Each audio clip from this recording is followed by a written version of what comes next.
Dzień, w którym usłyszałem zdanie, które zmieniło moje życie.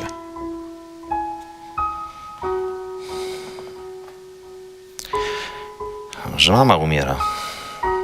Że mama umiera. To na pewno było takie zdanie, które zmieniło moje życie, bo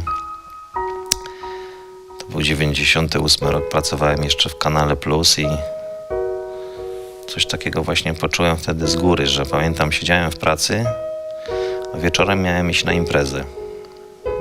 No, mama była chora przez kilka lat i w zasadzie taka najnowsza wtedy diagnoza była taka, że to potrwa kilka miesięcy. Usłyszeliśmy to, nie wiem, 5 dni wcześniej.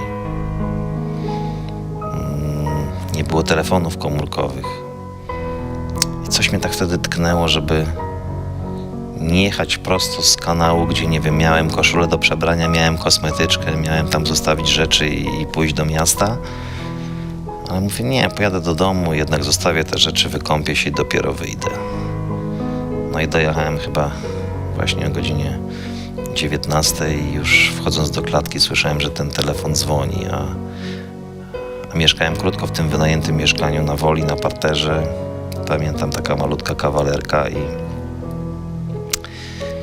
niewiele osób miało ten numer domowy, więc wiedziałem, że się musi dziać coś poważnego, bo są czasami takie sytuacje w życiu, że się boisz jakiegoś telefonu. Że z jednej strony jesteś przygotowany, a z drugiej strony do końca się boisz. No i zadzwonił tata i powiedział, jak możesz, to dostań się szybko na południe, no bo mama była wtedy w Tarnowie, w szpitalu, no bo możesz nie zdążyć. No i pojechałem, zdążyłem, no ale się to skończyło, no niestety, tak jak się jednak spodziewałem, że to się skończy, no ale ten telefon to gdzieś tam na zawsze zmienił moje życie, bo no myślę, że jak odchodzi człowiekowi mama, zwłaszcza w bardzo młodym wieku, no to też od następnego dnia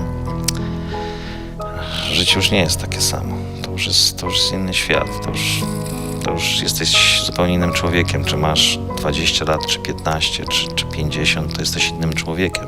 No i taki człowiek zostaje, wiesz, z 1000 pytań w środku, bo to wszystko długo trwało, kosztowało nas bardzo dużo. Kosztowało wiadomo mamę, kosztowało rodzinę.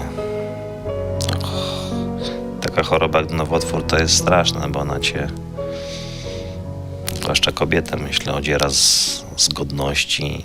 No to są trudne sytuacje jakby w wielu aspektach. No, śmierć jest zawsze problemem tych, co zostają, a nie tych, co odchodzą.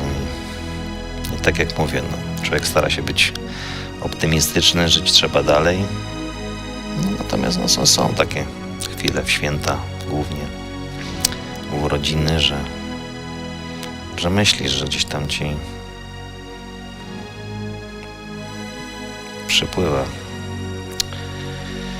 ten deszcz do oczu no i przede wszystkim z mojej perspektywy to ja dzisiaj mogę powiedzieć, że żałuję, że jakby